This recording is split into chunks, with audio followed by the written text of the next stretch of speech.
ఆ 3 ఎకరాలు నీ కట్నం కింద ఇచ్చారు కదా, ఆ ఆడపిల్లలకు నీకు ఎందుకు వస్తుంది, అది కూడా నాకే వస్తుంది, నా పేరు మీదనే రాసిండు మన నాన్న ఇప్పుడు అని గొడవ చేస్తున్నాడు. మా నాన్నకు చదవచ్చు, సైన్ చేస్తాడు, నాకు ఇచ్చినప్పుడు సైన్ చేసి ఇచ్చాడు. మా తమ్ముడు ఏం చేసిండంటే తంబు పెట్టి నాకు రాసి ఇచ్చాడు. పేపర్ మీద తంబు ఇంప్రెషన్ ఉంది. అదే మేడం, చూడడానికని వెళ్తే ఎట్లా వస్తారో ఆస్తి నీ పేరు మీద రాసిందో అని మా ఆయనను తల మీద కొట్టింది మేడం. అయ్యో, హాస్పిటల్లో ఉన్నారు మేడం. బాధపడకండి అమ్మా, బాధపడద్దమ్మా, ఏం చేయగలమో అది చేద్దాం. మీరు అంతగానం ఏడుస్తే ఎలాగా?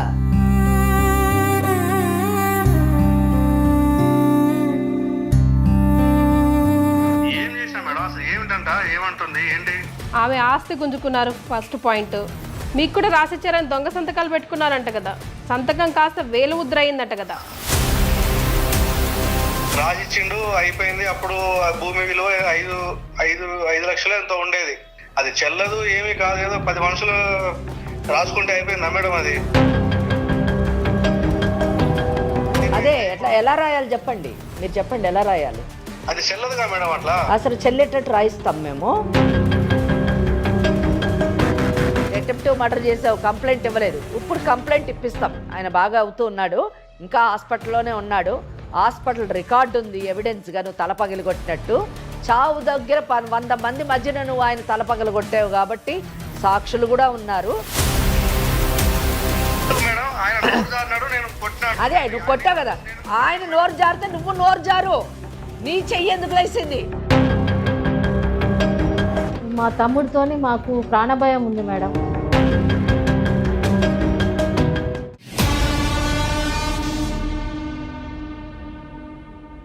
First ever factory outlet Mukunda jewelleries, KPHP, Somajiguda, Kothapet, Khammam. నమస్తే, మీరు చూస్తుంది సుమన్ టీవీ. నేను మీ కీర్తి. ముకుందా జ్యువెలరీ సమర్పించు లీగల్ అడ్వైస్ కార్యక్రమానికి స్వాగతం. నాతో పాటు అడ్వకేట్ వెంకటేశ్వరి గారు ఉన్నారు. నమస్తే మ్యామ్. మానవ సంబంధాలన్నీ ఆర్థిక సంబంధాలే అయిపోయాయి. ప్రేమ, అనురాగం, ఆప్యాయత ఇవన్నీ వర్డ్స్ లాగానే ఇక ముందు ఉంటాయేమో, వాటి వెనకాల ఉన్న ఫీలింగ్ డెప్త్ ఎవరికి అర్థం కాదేమో అనిపిస్తుంది. ఇప్పుడు పద్మ అనే అమ్మాయి ఇవాళ లీగల్ అడ్వైస్కి వచ్చింది. సొంత తోడబుట్టిన తమ్ముడే ఒక విలన్ లాగా అయిపోయి తన లైఫ్ని, తన ఫ్యామిలీని థ్రెట్లో వేశాడేమో అనిపిస్తుంది. సో డెఫినెట్గా తనకి ఇవాళ లీగల్ అడ్వైస్లో మీ అడ్వైస్ ఇవ్వడం చాలా అవసరం అనిపించింది. So that is where she's here. నమస్తే పద్మ గారు. నమస్తే మేడం. నమస్తే మేడం. మీరు ఏం చెప్పాలనుకుంటున్నారో దాచకుండా అన్ని క్లియర్గా చెప్పండి. నా పేరు పద్మ మేడం. నేను ఇక్కడ హైదరాబాద్లోనే ఉంటాను. నాకు పెళ్ళై 11 సంవత్సరాలు అవుతుంది. మా ఆయన మెడికల్ రిప్రజెంటేటివ్గా చేస్తారు. నాకు 2 పిల్లలు మేడం. అయితే మా అమ్మ వాళ్ళది మహబూబ్ నగర్. నాకు తమ్ముడు, నేను పెళ్ళైనప్పుడు కట్నం కింద మా నాన్న నాకు 3 ఎకరాల పొలం ఇచ్చాడు మేడం. ఇప్పుడు దాని గురించే గొడవలు జరుగుతున్నాయి మా తమ్ముడికి నాకు. ఎందుకు మీకు ఇచ్చేసారుగా 3 ఎకరాలు? అంటే మీ నాన్నగారికి ఎంత ఉండేది? 7 ఎకరాలు ఉన్నాయి మేడం. 7 ఎకరాల పొలం ఉండేది. 7 ఎకరాల్లో 3 ఎకరాలు మీకు ఇచ్చారు. మిగతా 4 ఎకరాలు ఏం చేశారు? మా తమ్ముడికి 3 ఎకరాలు ఇచ్చారు, ఇంకో ఎకరం అట్లా ఉంచారు అంతే. ఇప్పుడు ఆ ఎకరము అమ్మ నాన్న దగ్గరే ఉంది. అవును, నాన్న లేరు, రీసెంట్ గా 1 మంత్ బ్యాక్ చనిపోయారు. అయ్యో, ఓకే. మీ అమ్మగారు ఓకే. సో ఇప్పుడు ఎక్కడ వస్తుందండి ప్రాబ్లం? ఆ 3 ఎకరాలు నీ కట్నం కింద ఇచ్చారు కదా, ఆ ఆడపిల్లలకు నీకు ఎందుకు వస్తుంది, అది కూడా నాకే వస్తుంది, నా పేరు మీదనే రాసిండు మన నాన్న ఇప్పుడు అని గొడవ చేస్తున్నాడు.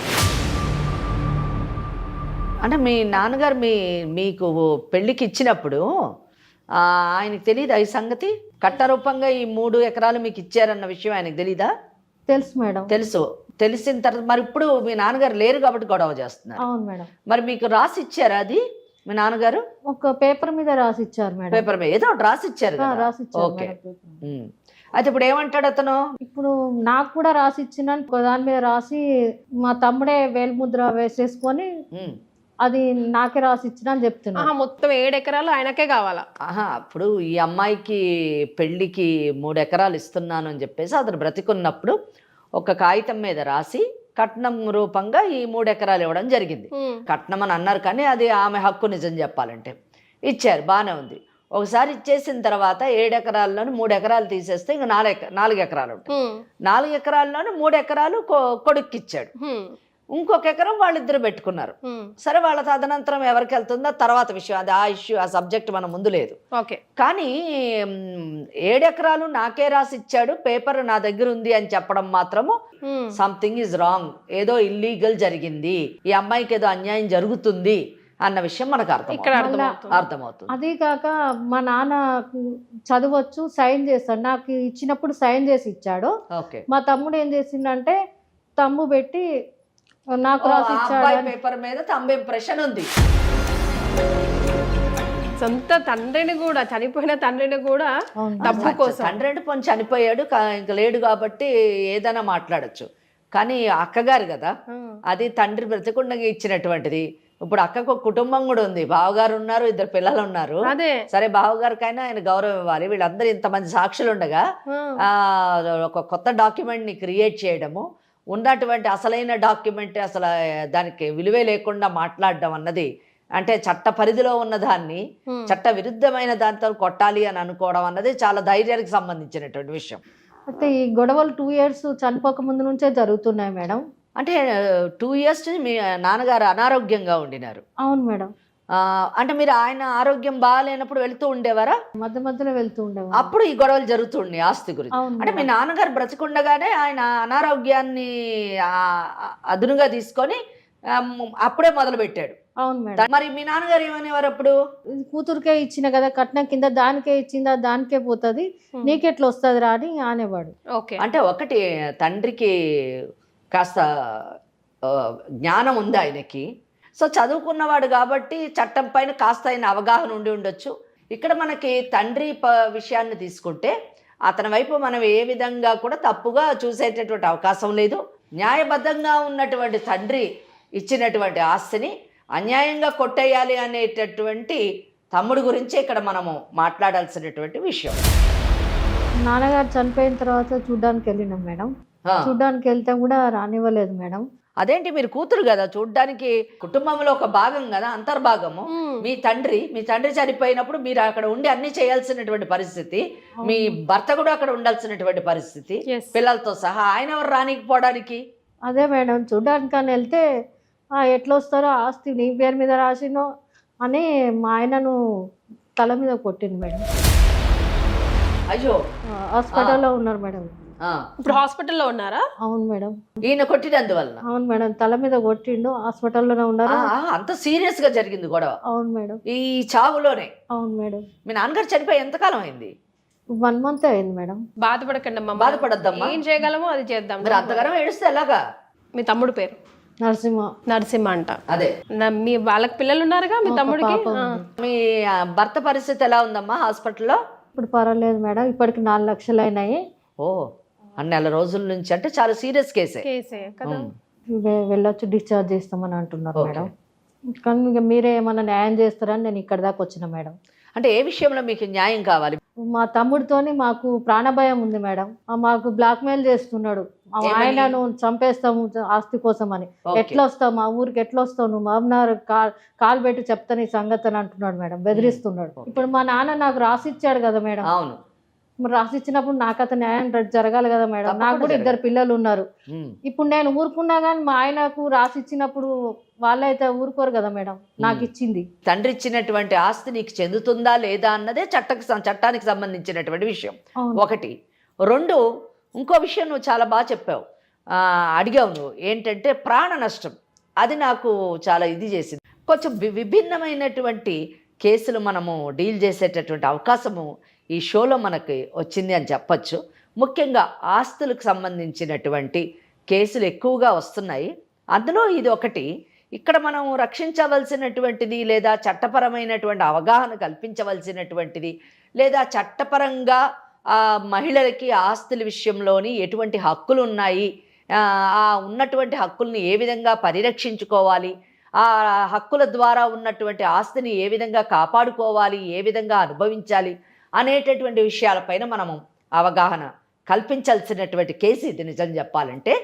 కనుక ఇక్కడ ఈ కేసులోని మరి పద్మ చెప్పిందని మనం నమ్మడానికి, పూర్తిగా నమ్మేటటువంటి పరిస్థితి కాదు. కాబట్టి మనం ఒక్కసారి వాళ్ళ తమ్ముడితో మాట్లాడి ఎందుకు అతను ఆ విధంగా ప్రవర్తిస్తున్నాడు, అన్న విషయాన్ని మనం అతనితో మాట్లాడితే మనకు అర్థమవుతుంది.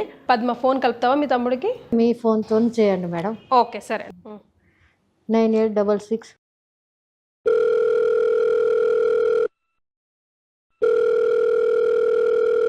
హలో హలో, ఎవరండి? నరసింహ గారా? అవును, ఎవరు? నరసింహ గారు, మేము సుమన్ టీవీ లీగల్ అడ్వైస్ కార్యక్రమం నుంచి కాల్ చేస్తున్నాం. ఎందుకండి? మీ అక్క పద్మ ఇక్కడికి వచ్చిందండి. ఏంటికి? మీకు ఒక అక్క ఉంది తెలుసు కదా? ఉంది. ఏంటికి అంటున్నా? ఏమిటికంటే మీరు వాళ్ళ హస్బెండ్ని కొట్టారంట, నిజమా? అయ్యాన్ని మీకెందుకండి? మాకెందుకేంటి, మీరు హెల్ప్ చేయలే. సంబంధము ఇప్పుడు హస్బెండా మీరు కొట్టడం వల్ల హాస్పిటల్ ఉన్నాడు, కన్న తండ్రా లేడు. నాకు తెలిసి మీ మీద మీరు చేసే పనులకే ఆయన పాపం తొందరగా సిక్ అయిపోయి ఉంటాడు. ఇంకెవరున్నారు? అందుకే మమ్మల్ని ఆశ్రయించింది. ఏం చేసినా మేడం? అసలు ఏమిటంట? ఏమంటుంది? ఏంటి? ఆమె ఆస్తి గుంజుకున్నారు ఫస్ట్ పాయింట్. హస్బెండ్ని కొట్టి ఆస్తి గుంజుకున్నానా? మరి మీకు కూడా రాసిచ్చారని దొంగ సంతకాలు పెట్టుకున్నారంట కదా, సంతకం కాస్త వేలు ముద్ర అయిందట కదా. అట్లా చెప్పిందా మీకు? మరి ఏం జరిగింది? నాతో పాటు ఇప్పుడు అడ్వకేట్ వెంకటేశ్వరి గారు కూడా ఉన్నారు, ఆవిడ కూడా అన్ని విషయాలు వింటున్నారు, మాట్లాడండి. మేడం ఏంటంటే పెళ్ళప్పుడు మా నాయన రాసిండు పేపర్ మీద కట్నం పైసలు ఇట్లున్నాయి అని చెప్పి 3 ఎకరాలు అని చెప్పి ఒక పేపర్ మీద రాసిండు, అంతే. రాసిచ్చిండు, అయిపోయింది. అప్పుడు ఆ భూమి విలువ 5 లక్షలు ఎంతో ఉండేది. ఓకే, 5 లక్షలు ఎంతో ఉంటే ఇప్పుడు వాళ్ళు అది చెల్లదు, ఏమీ కాదు, ఏదో 10 మనుషులు రాసుకుంటే అయిపోయిందా మేడం? అది మరి ఎట్లా రాయాలి? ఏమో మరి నువ్వు చెప్పు, ఎలా రాయాలి? మేడం అప్పుడు 5 లక్షలు ఉన్నప్పుడు రాసిండు, నడిచిపోయింది. అదే ఎలా రాయాలి చెప్పండి, మీరు చెప్పండి ఎలా రాయాలి. అది చెల్లదుగా మేడం అట్లా. అసలు చెల్లేటట్టు రాయిస్తాం మేము. నేను వెంకటేశ్వరి అడ్వకేట్ మాట్లాడుతున్నాను. ఇప్పుడు ఏంటి మీ ప్రాబ్లము? మొత్తం మీ నాన్నకున్న 7 ఎకరాలు నువ్వే తీసేసుకుంటావా? కాదు అమ్మా, తీసుకుంటా అంటే ఇప్పుడు వాళ్ళని సాకింది నేనేగా మేడం. నువ్వు సాకేవా? మా అమ్మ నాయన ఎవరు చూసుకున్నారు మేడం? నేనే కదా. అయితే చూసుకుంటే మొత్తం నువ్వే తీసుకుంటావా? మీ అమ్మ నాన్నను చూసుకోవాల్సిన తీసుకుంటా ఏం అంటలేను మీ మేడం. మీ అమ్మ మీ అమ్మ నాన్నను చూసుకోవాల్సిన పరిస్థితి ఏమీ లేదు. వాళ్ళకున్నటువంటి ఆస్తిని నీకును మీ అక్కకిని ఇవ్వాల్సినంత ఇచ్చారు. వాళ్ళు 1 ఎకరం పెట్టుకొని ఆ ఎకరం మీద వాళ్ళు బతుకుతున్నారు. నువ్వేంది పోషించాల్సిన అవసరం లేదు. కరెక్టే, బానే ఉంది. వాళ్ళకి రోగాలు ఏమైనా వచ్చినప్పుడు హాస్పిటల్కి ఎవరు తీసుకెళ్ళినారు మేడం? సరే, తీసుకెళ్లాల్సిన బాధ్యత నీది. తీసుకెళ్లాల్సిన బాధ్యత నీది. 7 ఎకరాలు నువ్వు నీకే తీసుకోవాలనుకుంటున్నావా? నేనే ఉట్టిగా అనట్లేదు మేడం. ఆమెకి ఎంతో కొంత డబ్బులు ఇస్తా అంటున్నా కదా మా అక్కకి.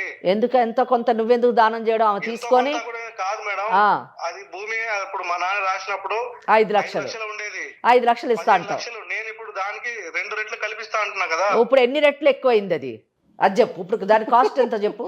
నువ్వు ఇస్తా అంటుంది 15 లక్షలు. యాక్చువల్గా దాని కాస్ట్ ఎంత? అది ఇప్పుడు రోడ్డు పక్కన ఉంది కాబట్టి వాళ్ళు 50 లక్షలు అంటున్నారు మేడం. అది ఎంతో నిజం తెలియదు నాకు. నువ్వు 50 లక్షలు అంటే 100% అది 1 కోటి రూపాయలు ఉండి ఉంటుంది. సో 1 కోటి రూపాయలకి నువ్వు 15 లక్షలు ఇస్తావు. ఏం వద్దులే, నువ్వు అంత దయ్యం చూపించక్కర్లేదు. వాళ్ళ ల్యాండ్ వాళ్ళు 15 లక్షలకు కాకపోతే 10 రూపాయలకి అమ్ముకుంటారు, అది వాళ్ళ ఇష్టము. నువ్వు అనవసరంగా ఆ ల్యాండ్లోని కాలు పెట్టడం కానివ్వండి, లేదా ఇది నా ఆస్తి అని చెప్పేసి మీ భావన తల పగలగొట్టావు కదా, ఆ తల పగలగొట్టినప్పుడు ఇమీడియట్. నేనే ఊరికే పాల్గొట్టలే మేడం, ఆయన మాటలు జారినాడు, నేను కోపంలో కొట్టినా అంతే. అంటే కోపంలో కొడితే ఏమవుతుందో వాళ్ళు చూపించలేదు నీకు. ఇప్పుడు చూపిస్తాము. నువ్వు కానీ ఇప్పుడు సరిగ్గా సెటరేట్ కాకపోతే నువ్వు కొట్టిన దానికి పరిణామాలు ఏ విధంగా ఉంటాయో చట్టపరమైనటువంటి పరిణామాలు మేము చూపిస్తాం. 1. 2ది, నువ్వెవరు అసలు? ఆమె తండ్రి చనిపోతే తండ్రి దగ్గరికి రావద్దని చెప్పడానికి నీకేం అధికారం ఉంది? వాళ్ళకి ఇప్పుడు ఆస్తి మీద ఎట్లా అధికారం ఉంటుంది మేడం? ఆయన ఏదో అది ఎలా ఉంటుందో ఇప్పుడు చెప్తాను. నేను మాట్లాడిన దాన్ని నువ్వు విన్న తర్వాత నువ్వేం చెప్పాలనుకుంటున్నావు చెప్పు, నేను వింటాను. నేను మాట్లాడేది నా మాట కాదు. నేను మాట్లాడుతున్నానంటే చట్టం మాట్లాడుతుంది అని అర్థం. చట్టం ఏం చెప్తుందో జాగ్రత్తగా విను. ఆ తర్వాత నీ ఇష్టం ఉన్నట్టు చట్టానికి విరుద్ధంగా నేను వెళతాను అంటే మేమేం చెయ్యాలో అది చేస్తాం. అది కూడా చెప్తున్నాం. అర్థమైందా? నువ్వు వినకపోతే చట్టం ఏంటో చూపిస్తాం. ఓకేనా? వినండి. ఒకటి గుర్తుపెట్టుకో, మీరు మాట్లాడినంతసేపు ఈ ఒక 5-10 నిమిషాలు మాట్లాడారు మీరు. ఈ 5-10 నిమిషాల్లోని మీరు ఒకటే చెప్తున్నారు, మా అమ్మ నాన్నని నేను సాకాను, మా అమ్మ నాన్నకి జబ్బులు వస్తే నేను చూపించాను, మా అమ్మ నాన్నకి గంజి పోసాను, మా నాన్న ఏదో తెల్ల పేపర్ మీద రాస్తే అది చెల్లుబాటు కాదు, 10 మంది ముందు సంతకం పెడితే అయిపోయిందా? 10 మంది ముందు పెడితే కూడా కాదు. 10 మంది ముందు పెడితే కూడా కాదు. ఈయన సంతకం తీసి వేలు ముద్ర పెడితే మాత్రం ఆమోదించాలి. అదే దొంగతనంగా 10 మంది ముందు సంతకం పెడితే అయిపోతుంది, ఈ సంతకం పెడితే అయిపోతుందా ఈ మాట అన్నారు. మళ్ళీనేమో నేను ఏదో కాస్తో కూస్తో ఇస్తాను, దానం చేస్తావు నువ్వు మీ అక్కకి. సో ఇవి మీ మాటలు. సో ఈ మాటలన్నిటికీ నేను సమాధానం చెప్పే ముందు ఏం చదువుకున్నావు బాబు నువ్వు? నేను ఇంటర్ చదువుకున్నా మేడం. ఏం చేస్తున్నారు మీరు ఇప్పుడు? నేను వ్యవసాయం చేస్తాను, ఊర్లో తిరుగుతాను మేడం నేను. ఓకే, వ్యవసాయం చేస్తారు. ఓకే, తిరగడం అంటే రాజకీయమా? అవును మేడం, పొలిటికల్ గా తిరుగుతాను. సరే, మంచిది, సంతోషం. అంటే నీ ధైర్యం అంతా నేను రాజకీయంగా తిరుగుతాను కాబట్టి నేను ఏమైనా చేస్తాను, నేను ఏం చేసినా చెల్లుబాటు అవుతుంది కనుక మనం ఏమైనా చేయొచ్చు అని అనుకుంటున్నావేమో. ఎవరైనా మేడం నేను అట్లా అంటలేను. ఎవరైనా చట్టానికి విరుద్ధంగా వెళ్ళడానికి వీల్లేదు. జాగ్రత్తగా విను. చట్టం ఏం చెప్తుందంటే మీ నాన్న రాసిచ్చినటువంటి కాగితం, తెల్ల కాగితం మీద రాసిచ్చినంత మాత్రాన చెల్లుబాటు అవుతుందా అని మీరు అడిగారు కదా. ఓకే, చెల్లుబాటు కాదు. ఆ కాగితాన్ని ఇప్పుడే నేను తీసి ముక్కలు చేసి చెత్తబుట్టలో వేస్తాను. కానీ అది వేసినా కూడా మీ నాన్నకున్నటువంటి 7 ఎకరాల్లోని 3.5 ఎకరాలు మీ అక్కకి, 3.5 ఎకరాలు నీకు చెందుతాయి. ఇప్పుడు మీ అమ్మగారు ఉన్నారు కాబట్టి, మీ నాన్న ఉన్నప్పుడే డిసైడ్ చేశారు కాబట్టి నీకు 3 ఎకరాలు, మీ అక్కగారికి 3 ఎకరాలు, 1 ఎకరం మీ అమ్మ పేరు మీద ఉంటుంది. మీ అమ్మ తదనంతరము ఆమె ఎవరికి ఇచ్చి వెళ్ళాలనుకుంటే వాళ్ళకి ఇచ్చి వెళ్తుంది. అది కూడా నిజం చెప్పాలంటే నీకు 1/2 ఎకరు, మీ అక్కకి 1/2 ఎకరు వస్తుంది. మళ్ళీ ఎందుకంటే మీకు ఇంకా వేరెవరు, మీరిద్దరే కాబట్టి ఇది చట్టం. దానికి ఏ కాగితం అక్కర్లేదు, ఎవరు రాసి పెట్టక్కర్లేదు. మీ నాన్న సంతకాన్ని తీసేసి నువ్వు ఏలుముద్ర వేసుకోని అవసరం లేదు. వేలుముద్ర వేసుకున్నా కానీ అది చెల్లుబాటు కాదు. ఒకవేళ దీనికి విరుద్ధంగా నువ్వేమన్నా చేస్తే ఆ ఒక్క ఆస్తిని ఈ చట్ట పద్ధతిలోని చట్టపరంగా ఆమె మీ అక్కగారు చక్కగా కోర్టు ద్వారా స్వాధీనపరుచుకుంటుంది. అటెంప్టివ్ మర్డర్ చేసావు, కంప్లైంట్ ఇవ్వలేదు, ఇప్పుడు కంప్లైంట్ ఇప్పిస్తాం. ఆయన బాగా అవుతూ ఉన్నాడు, ఇంకా హాస్పిటల్లోనే ఉన్నాడు. హాస్పిటల్ రికార్డు ఉంది ఎవిడెన్స్గా నువ్వు తలపగిలి కొట్టినట్టు. చావు దగ్గర 100 మంది మధ్యన నువ్వు ఆయన తలపగలు కొట్టావు కాబట్టి సాక్షులు కూడా ఉన్నారు. అంటే ఇక్కడ డాక్యుమెంటరీ ఎవిడెన్స్ ఉంది, మళ్ళా ఓరల్ ఎవిడెన్స్ కూడా పెట్టి నువ్వు చేసిన దానికి క్రిమినల్ కంప్లైంట్ వేసి నిన్ను లోపలికి పంపించడం తథ్యం. కనుక నువ్వు క్రిమినల్ కేసులోని తిరుగుతూ, అలాగే సివిల్ కేసు వేస్తామో సివిల్ కేసు చుట్టూ తిరుగుతూ, కోర్టు చుట్టూ తిరుగుతూ నీ జీవితం అయిపోతుంది. ఆమెకి పిల్లలు ఉన్నారు, ఆ పిల్లలిద్దరు దాన్ని అనుభవిస్తారు. అది సెలెక్ట్ చేసుకుంటావా, లేదా మర్యాదగా మీ నాన్నని గౌరవిస్తూ, మీ అక్కని ప్రేమిస్తూ, మీ నాన్న ఇచ్చినటువంటి ఆస్తిని ఆమెకి 3 ఎకరాలు ఆమె అనుభవించేటటువంటి అవకాశం కల్పించి నీ 3 ఎకరాలని నువ్వు చూసుకుంటూ, మీ అమ్మ తదనంతరము 1/2 ఎకర్ మళ్ళీ ఆమెకు మర్యాదగా రాసిచ్చావా? సరే, లేని పక్షం నువ్వు సాకాలి, నువ్వు సాకాలి, మీ అక్క కూడా చూస్తుంది. అర్థమైందా? అది తర్వాత డిసైడ్ చేద్దాం. ఇప్పుడు మీ అమ్మని ఇప్పుడు వినో మీ అమ్మని నువ్వు చూడాల్సిన అవసరం లేదు, మీ అక్క చూడాల్సిన అవసరం లేదు. ఆమెకున్న 1 ఎకరం ఆమెకున్నది, ఆమె పోషించుకొని బ్రతకగలదు. నువ్వు ఇప్పుడు ఏమి సేవ చేయట్లేవు. మీ నాన్న ఇచ్చినటువంటి పొలాన్ని వ్యవసాయం చేసుకుంటున్నావు నువ్వు. వాళ్ళ దయ మీద నువ్వు బ్రతుకుతూ పెద్ద మా నాన్నని ఎవరు చూడాలి, మా అమ్మని ఎవరు చూడాలి అని చెప్పేసి మాట్లాడుతున్నావు. సింపతి గెయిన్ చేయడానికి ప్రయత్నించొద్దు. నువ్వేమనుకుంటున్నావంటే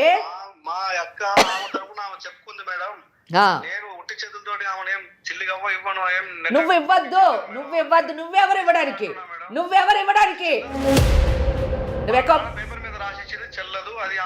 చెల్లుతుందో చెల్లదో కోర్టు చదువు. అలాగే ఉండు, నువ్వు అలాగే ఉండు. ఫస్ట్ నిన్ను 24 గంటలో అటెంప్టివ్ మర్డర్లో నిన్ను అరెస్ట్ చేయించి, అదే నువ్వు కొట్టావు కదా, ఆయన నోరు జారితే నువ్వు నోరు జారు. నీ చెయ్యి ఎందుకు లేసింది?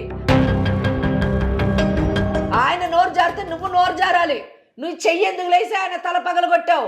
బిల్లు ఉంది అక్కడ, ఆయన హాస్పిటల్లో ఉన్నాడు, రిపోర్ట్ ఉంది. నువ్వు ఫస్ట్ నువ్వు ఇమీడియట్ గా నేను ఇప్పుడే కంప్లైంట్ రెడీ చేసిస్తాను, కన్సర్న్ పోలీస్ స్టేషన్లో కంప్లైంట్ ఇచ్చి ముందు అరెస్ట్ చేయించిన తర్వాత సివిల్ సూట్ వేసి నీ ప్రాపర్టీ నువ్వు తీసుకో. అర్థమైందా? ఎవడొచ్చింది ఆ పొలంలో ఎవడు అడుగు పెడతాడో చూస్తాను నేను. అర్థమైందా? చూద్దాం. మరి నువ్వు చాలా ఎక్కువ మాట్లాడుతున్నావు. నువ్వేం మాట్లాడుతున్నావు నాకు అర్థమైంది. నువ్వేం సింపతి గెయిన్ చేయాలనుకుంటున్నావంటే ఆడపిల్లలకి వినో వాళ్ళని చంపాలి, వాళ్ళని చేయాలనుకుంటే ఆడపిల్లలకి ఆస్తులు ఇచ్చేస్తున్నారు, కట్న రూపంలో ఇచ్చేస్తున్నారు. తల్లిదండ్రులని మగపిల్లలు చూసుకోవాలి, ఆడపిల్లల ఆస్తులు ఎత్తుకొని పోతారా అన్నది నీ బాధ. లేదు, చట్టం ఏం చెప్పిందంటే, సుప్రీంకోర్టు ఏం చెప్పిందంటే, ఆస్తులతో పాటు బాధ్యతలు కూడా ఇచ్చింది ఆడపిల్లలకి. ఆస్తులు తీసుకున్న ఆడపిల్లలు అవసరమైతే అమ్మా నాన్నని చూస్తారు. భరణం ఇవ్వాల్సిన పరిస్థితి వస్తే ఆడపిల్ల కూడా ఇస్తుంది. అర్థమైందా? కనుక తెలివితేటల మాట అన్ని మాట్లాడద్దు. నీ కేసులో అది వర్తించదు. కనుక నువ్వు మర్యాదగా నేను చెప్పింది ఫాలో అయ్యి, ఆమె పొలం ఆమెకి ఇచ్చేసి ఆమె ఏం చేసుకుంటుందో, అమ్ముకుంటుందో, దున్నుకుంటుందో, ఆమె ఏం చేసుకుంటుందో చేసుకొని ఇవ్వాలి. లేని పక్షంలో ఇప్పుడే 24 అవర్స్లో మేము కంప్లైంట్ ఇచ్చి ముందు మీ బావ మీద చేసిన అటెంప్ట్ సంగతి చూస్తాం మేము. అర్థమైందా? ఇప్పుడు మాట్లాడు. నువ్వు ఇంకా ఇప్పుడు నాతో మాట్లాడద్దు. ఇక ఫైనల్గా ఏమంటావు? కేసులు ఇవన్నీ ఏంటికి మేడం, నాకు అర్థం కావట్లేదు. ఆయన ఏదో నోరు జాటాడు, నేను కొట్టినాను కర్ర తీసుకొని. మేడం మర్డర్ చేసావు అది అంటుంది నేను మేడం. మరి అటెంప్ట్ మర్డర్ అంటారు, దాన్ని క్రిమినల్ కేసు అవుతుంది. రాయి తీసుకొని కొట్టండి. కేసులు ఇవన్నీ ఏంటికి మేడం? ఎంతో కొంత నేను మా అక్కకి ఇచ్చి సెటిల్ చేసుకుంటాను మేడం. ఎంతో కొంత కాదు, ఎంతో కొంత ఎందుకు ఇస్తావు? మళ్ళీ నువ్వు బిచ్చమేస్తావా? అవసరం లేదు, తనకు హక్కు ఉంది. అయినా నిన్ను నీ స్పీడ్ని చూస్తే నీ అసలు ఒప్పుకోవడానికి లేదమ్మా. మన ముందు రావాల్సిందే అతను. నేను వచ్చి మాట్లాడతాను మేడం. ఏం మాట్లాడతావు? మా అక్క ఎంతో కొంత మళ్ళీ ఎంతో కొంత ఇవ్వడానికి నువ్వేం దానం చేయట్లేదు. అదే కదా, నీ ఆస్తిని దానం చేయట్లేదు. నీ ఆస్తి కాదు అది. ఓ పని చేయి, ఆమె 3 ఎకరాలు ఆమెకి ఇచ్చేసి, నీ 3 ఎకరాలు ఉన్నాయి కదా, నీ అక్క మీద ప్రేమతోనే ఒక దాంట్లోంచి కొంచెం ఇయ్యి ఎంతో కొంత. మేడం ఆడికి వచ్చి మాట్లాడతాను మేడం. నేను అంత ఏం మాట్లాడేది ఏం లేదు. ఇచ్చుకోలేను మేడం. నా వైపు కూడా ఆలోచించండి మేడం. నాకు పిల్లలు ఉన్నారు, ఆడబిడ్డ ఉంది. నీకు పిల్లలు ఉన్నారని నీకు గుర్తొస్తుంది, కానీ నీ అక్క కూడా 2 పిల్లలు ఉన్నారని నీకు గుర్తు రావట్లేదు. కాదండి, ఒక తల్లి కడుపున రక్తం పంచుకొని పుట్టారు. గురించి ఆలోచిస్తామని నేను జాకాలి అంటున్నాడు. రేపు పొద్దున అదే కూతురు ఇదే మాట అంటే, నేనే జాకాలి అని అంటే ఎంత తన పిల్లల కోసమే కదా తన తప్పించేది. మరి మీకోసమే కదా, మీ తల్లులు తప్పించి వాళ్ళు బాగున్నప్పుడు ఇలా ఆస్తి డివైడ్ చేసింది. ఈ పరిస్థితి రావద్దని మళ్ళీ తిరిగి అక్కడికే వచ్చారు మీరు. వాళ్ళు బతుకున్నప్పుడే కొట్టుకుంటున్నారు. ఇదా మీరు నేర్పించేది ఇదా? కేసులు ఏమొద్దు కానీ ఏదో సెటిల్ చేసుకుందాం మేడం. నేను వస్తాను. సరేనాయన, మీరు ఎట్లా చెప్తే అట్లా. మీరైతే రండి, మాట్లాడదాం. సరే మేడం, మంచిది. నమస్తే. ఆ క్రిమినల్ కేసు అనే వరకు ఆ మనిషి అసలు ఎక్కడ జంకలేదు, అంతవరకు వెళ్తుంది అనుకోలేదు. ఇప్పుడు 24 అవర్స్లో మిమ్మల్ని అరెస్ట్ చేయిస్తాను అని మీరు ఎప్పుడైతే అన్నారో అప్పుడు తగ్గాడు ఆ మనిషి.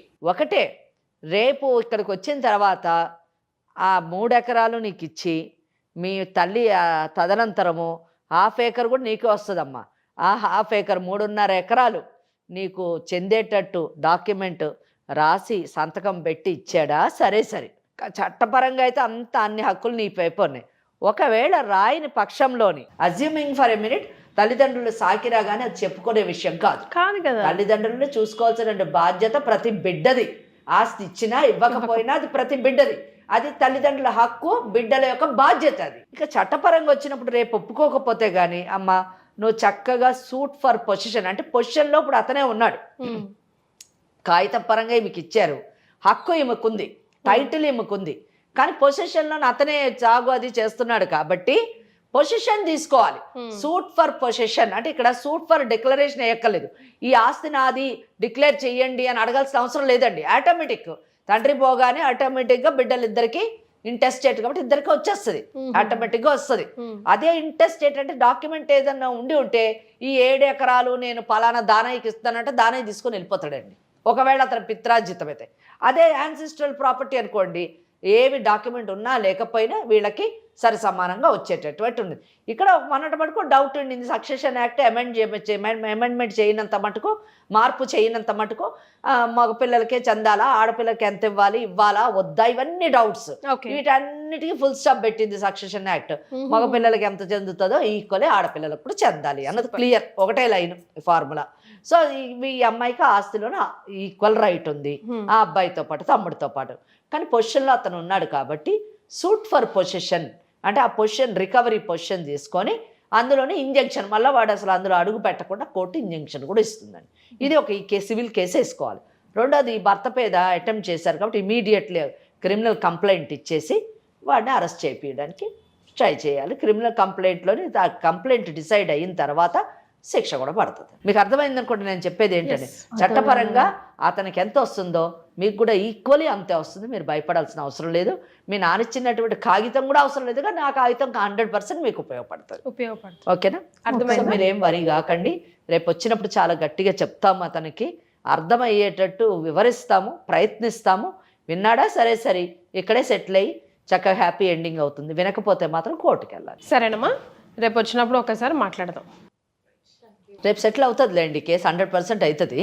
యా. ఇంకా దీని మీద ఏం డౌట్ అక్కర్లేదు. అదే ఎందుకంటే criminal case క్రిమినల్ కేసు ఒకటి ఉంది కాబట్టి కొంచెం భయం అయితే ఉంది అతనికి. అంటే చట్టం మీద కాస్త కొస్తే ఇది ఉంది, ఎందుకంటే మళ్ళీ కేసులు ఎందుకు లేండి అని అన్నాడు కాబట్టి 100% అతను అర్థం చేసుకుంటాడని ఆశిస్తున్నాను. హ్యాపీ ఎండింగే అవుతుందని ఆశిద్దాము. Thank you so much for joining us అమ్మా. ఇది ఇవాల్టి లీగల్ అడ్వైస్. మరో లీగల్ అడ్వైస్తో కలుసుకుందాం. నమస్కారం. First ever factory outlet Mukunda jewelleries, KPHP, Somajiguda, Kothapet, Khammam.